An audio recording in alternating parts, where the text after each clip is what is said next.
This is my life story anyway, and it's called The Day I Scored the Winning Goal, and I suppose it just goes to show if you keep at anything long enough, you might get your wish.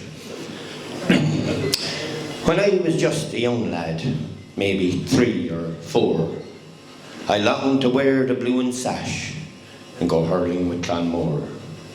But great hurlers, they are born, not made, and I think I left it late. You see, I didn't get a hurley till I was 28. Still off I went to training to practice all the drills.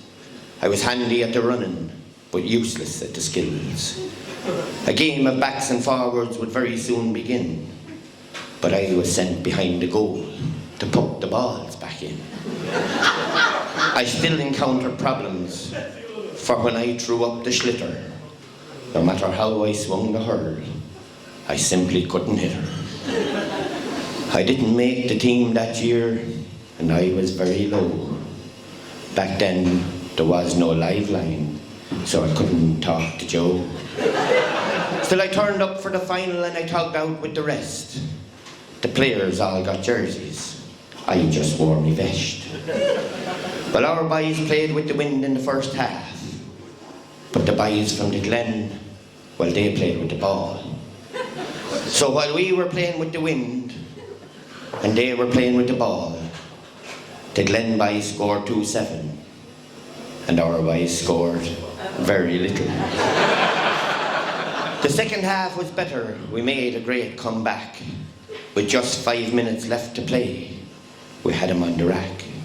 Our boys leading by 3 pints. The time was nearly up. Our captain, he was thinking, soon he'd lift that cup. Our substitutes out on the line already celebrating. Not me. No, I was still there waiting. Waiting for my chance to come, that I might get the call. And I'd be asked to play my part in the greatest game of all. Then our number 12 got injured. A bad blow to the knee. The manager looked down the bench. No one there but me. He scratched his head, he looked around. His options, they were few.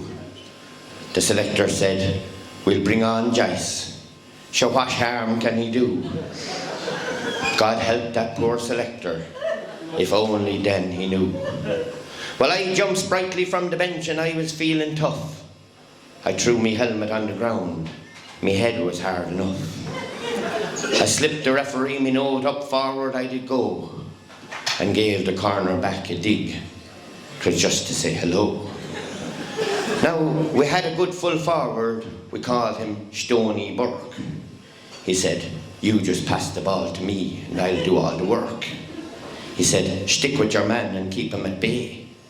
And other than that, stay out of me way." Well, no sooner had he spoke those words than the first ball came my way. I fixed my gaze upon it and I began to pray. The cornerback stuck up his hand, but I just stood me ground. He had 5 fingers going up, not as many coming down. I took the schlitter on my hurling towards the goal I sped, but as I did, sure Stoney's words re-echoed in my head. I quickly slipped it out to Burke, he standing by my side. He stood before the open goal. The Egypt drove it wide.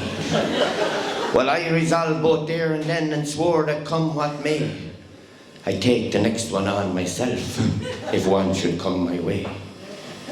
The puck out was quickly taken. It reached our halfway line. 'Twas grabbed there by our midfield man. I called him number 9. Another high ball raining down and I went up once more. This time the back was ready. His fingers still quite sore. Well, I was 2 feet in the air when he gave the dirty pull. And before I ever reached the ground, he'd opened up me skull. The medics gathered round me. Said the physio to me, "How many fingers have I up? Is it 1 or 2 or 3? I looked at him through bleary eyes, just glad to be alive. Says I, "Repeat the question, or is the answer 5? 'Twas then I fell unconscious and the ref was heard to say, "Get this fella off the field, there's a minute left to play." They put me on the stretcher, my journey off begun. The ambulance now waiting down near our 21. We had reached it very nearly, and all would soon be well. But a handle on the stretcher broke, and to the ground I fell.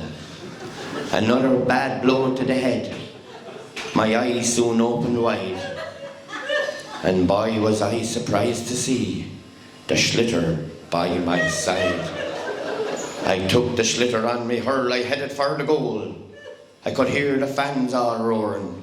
I thought 'twas, "Go on, Noel." Well, I was only 5 yards out when my own full back I met, as I unleashed a rasper into my own goal net. Well, the final whistle sounded. The Glen boys won the game. I realised what I had done. I hung my head in shame. I sneaked into the dressing room. My face in blood was plastered. The manager came in, said, "Joyce, you stupid boy." Well, my career was over. There was nothing I could do. I'd ne'er pick up a hurl again, nor wear the sash and blue. Still, I'll always be remembered, though I did this awful deed. For when I'm 6 feet under, my epitaph will read, "Beneath this slab, Noel Joyce is laid. For the village team, one time he played. In the county final of '92, he proudly wore the sash and blue. It was he who scored the winning goal. May the Lord have mercy on his soul." Thank you very much.